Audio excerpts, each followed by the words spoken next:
दोस्तों, आज मैं जुलाई 23, 2021 में आई बॉलीवुड मूवी 14 फेरे एक्सप्लेन करने वाला हूँ। मूवी की कास्ट में विक्रांत मासे संजय की रोल में और कृति खरबंदा अदिति की रोल में है। तो मूवी की स्टार्टिंग में हमें सबसे पहले विक्रांत मासे को दिखाया जाता है, जो कि एक थिएटर में एक्टिंग कर रहा है।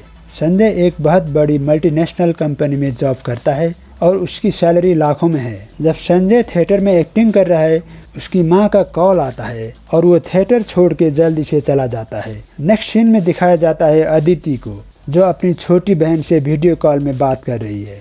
तब संजय वहां पहुंचता है और लैपटॉप खोल के एक लड़की से बात करता है। दरअसल उसकी मां की एक कॉल आया था इस लड़की से बात करने के लिए शादी के सिलसिले में, और अदिति उसके पास आती है और डिस्टर्ब करती है और हंसाने भी लगती है। यहाँ मैं आपको कुछ बात बताता हूँ। संजय राजपूत खानदान का है और अदिति जट फैमिली में से है, और ये दोनों लड़का लड़की एक दूसरे से बहुत प्यार करते हैं और ये अपने शादी के बाद सोच भी नहीं सकते हैं, क्योंकि उनकी फैमिली वाले बहुत ज़्यादा स्ट्रिक्ट हैं। अब दोस्तों, मूवी फ्लैशबैक में जाता है और कॉलेज की सीन दिखाया जाता है, जहाँ पे अदिति सीनियर है और संजय जूनियर स्टूडेंट है, इसलिए अदिति रैगिंग करती है। धीरे धीरे ये दोनों का प्रेम कहानियाँ शुरू हो जाता है। ये दोनों एक ही फ्लैट में रहने लगते हैं। कुछ दिनों के बाद अदिति का कॉलेज के दिन खत्म हो जाता है और वो एक मल्टीनेशनल कंपनी में काम करती है। और कुछ दिनों के बाद संजय का भी कॉलेज कंप्लीट होता है और अदिति का ही कंपनी में जॉब के लिए इंटरव्यू में जाता है और वो इंटरव्यू में पास भी हो जाता है। इस तरह दोनों एक ही कंपनी में जॉब करते हैं, इसलिए वो लोग लिविंग टुगेदर में रहने लगते हैं। एक दिन इनका बॉस कहते हैं कि यूएस में एक सीनियर पोस्ट में वैकेंसी है, लेकिन तुम में से एक ही जा सकता है। लेकिन अदिति कहती है, अगर हम जाएंगे तो दोनों साथ में ही जाएंगे, क्योंकि हम एक दूसरे से प्यार करते हैं। और अदिति कहती है कि हमको शादी करना है और यूएस में सेटल होना है, क्योंकि हमारे घर वाले जात को बहुत मानते हैं, इसलिए वो लोग हमारे शादी के लिए राजी नहीं होंगे। तभी संजय के पास उसके पापा की कॉल आती है और उसके पापा कहते हैं कि तुम तुरंत घर आ जाओ। संजय का घर कानपुर में है और संजय कानपुर के लिए एयरपोर्ट जाता है और अदिति संजय को छोड़ने के लिए एयरपोर्ट जाती है। और अदिति कहती है कि हो सके तो अपने फैमिली वालों को हमारे बारे में बताएं, लेकिन संजय इनकार कर देता है और कहता है कि तुम मेरी फैमिली को जानती नहीं। और संजय कानपुर पहुंचता है और उनका चाचा का लड़का उनको लेने के लिए आया हुआ होता है। उनका नाम है छोटू। छोटू बताता है कि श्वेता, जो उनकी छोटी बहन है, वो भाग चुकी है और वो जहाँ भी मिलने वाली है उसे हम काट कर फेंक देने वाले हैं। तब संजय पूछता है किसके साथ भागी है। पता चलता है कि वो अर्पित के साथ भाग गई है। इसके बाद संजय घर पहुंचता है और देखता है वहाँ पर कुछ लोग बैठे हुए हैं और बातें कर रहे हैं। वो बात थी संजय की शादी के बाद, और वो लोग दहेज की बात कर रहे हैं। दहेज में गाड़ी भी आने वाली है। संजय की पापा तो शादी के लिए मान जाते हैं और संजय की पापा उन लोगों को बताता है कि मेरी बेटी अभी अभी भागी हुई है और हम उसको जहाँ भी देखेंगे मार देंगे। संजय अपनी माँ को बताता है कि आपने मुझे ये शादी के बाद क्यों नहीं बताई।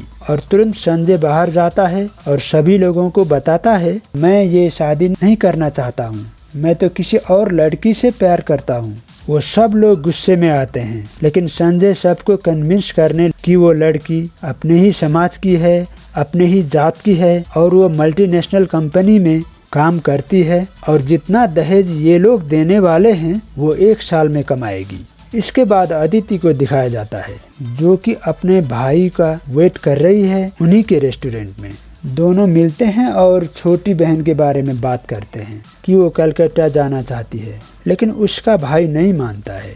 इसके बाद जुबीना को दिखाया जाता है, जो वही रेस्टोरेंट में हंगामा मचा रही है और वो फुल चल्ली है। जुबीना वही लड़की है जो संजय के साथ शुरू में थिएटर में एक्टिंग कर रही थी। अदिति का भाई जुबीना से इंट्रोड्यूस होता है।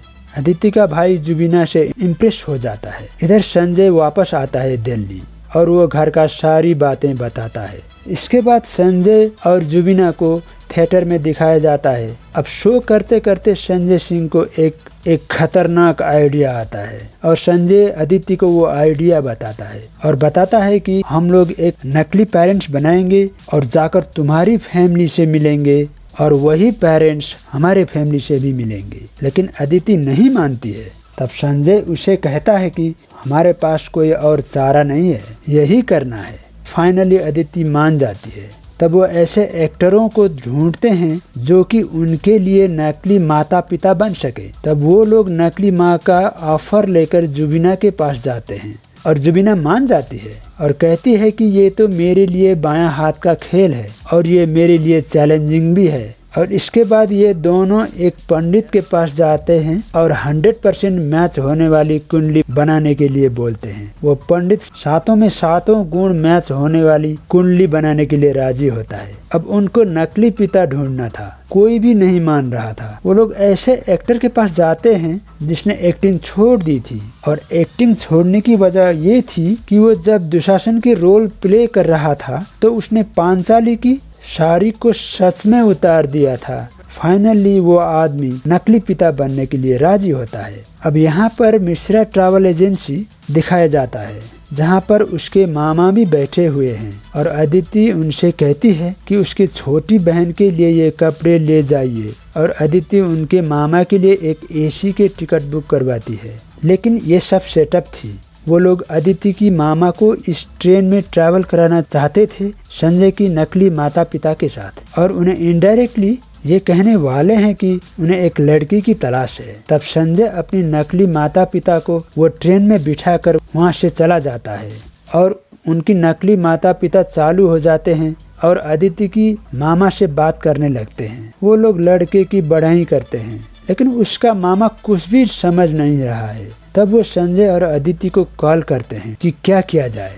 अदिति कहती है कि आप लोग उनसे थोड़ा डायरेक्ट बात करो, लेकिन रिश्ते की बात डायरेक्ट मत कीजिए। तब वो लोग अदिति की मामा को चाय की ऑफर करते हैं और फिर इनडायरेक्टली कहते हैं कि उनको एक लड़की की तलाश है शादी के लिए। तब अदिति की मामा भी कहता है कि हमको भी एक लड़के की तलाश है और वो धीरे धीरे रिश्ते की बात भी करते हैं। तब अदिति की घरवालों की तरफ से अदिति के पास कॉल आता है और वो लोग अदिति से कहते हैं कि तुम्हारे लिए एक रिश्ता आया है जो कि तुम्हारे मामा ने लेकर आया है। तब अदिति बहुत खुश हो जाती है और संजय को बताती है। इसके बाद वो संजय की नकली माता पिता अदिति के घर जाते हैं जहाँ पर पंडित जी कुंडली मिलाता है और कहता है कि ऐसी कुंडली तो मैंने आज तक कभी भी नहीं देखा है जिसमें सारे की सारे गुण मिलते हैं। लेकिन किसी को मालूम नहीं था कि यह कुंडली तो पहले से ही सेट की गई थी। तब एंट्री होती है अदिति की भाई का और वो जब जुबीना को देखता है तो उसे लगता है कि वो उसे कहीं देखा है क्योंकि जुबीना वही लड़की है जो उसे रेस्टोरेंट में मिली थी। लेकिन उसका भाई उसको पहचान नहीं पाता है। उसके बाद शादी पक्की हो जाती है और वहाँ से वो लोग चले जाते हैं। और इसके बाद संजय की जो नकली माता पिता हैं वो लोग अब अदिति की नकली माता पिता बनते हैं और फिर संजय उनके असली माता पिता को लेकर अदिति की नकली माता पिता से मिलवाता है जहाँ पर वो लोग अदिति को देखते हैं और शादी के लिए मंजूर हो जाते हैं। अब नकली माता पिता के साथ उन्हें कुछ नकली रिश्तेदारों की ज़रूरत पड़ने वाली है, इसलिए वो लोग ऑफिस के स्टाफ के मदद लेते हैं। इसके बाद अदिति उनके बॉस के साथ बात करती है और उनसे फॉरेन जाने के बात भी करती है और उन्हें संजय से बात करने के लिए बोलती है। तब बॉस भी संजय से बात करता है और उनसे कहता है कि तुम दोनों के लिए यूएस से ऑफर आया है बोस्टन जाने के लिए और सारे बातें भी हो चुकी है, तुम वहाँ आराम से रहोगे। और इसके बाद संजय को दिखाया जाता है और वो गुस्से में है और वो अदिति से कहता है और हमारे बातें हो चुकी थी कि हम लोग बोस्टन नहीं जाने वाले हैं, फिर भी तुमने बॉस से हमको मनाने के लिए क्यों भेजा। संजय कहता है कि हम फैमिली वालों को धोखा नहीं देंगे क्योंकि हाल ही में उनकी बहन भागी है, परिवार के सभी लोग डिप्रेस्ड हैं और मैं यहाँ से बोस्टन जाऊँ, ऐसा काम करना ठीक नहीं है। इसके बाद संजय उसके घर चला जाता है क्योंकि अगले दिन उनकी शादी है जहाँ पर सारी शादी की तैयारियां हो चुकी है और संजय बारात लेकर अदिति के घर जाता है और ये सारी बुकिंग मिश्रा ट्रैवल एजेंसी ही हो गया था और बिना किसी झंझट से शादी हो रही है।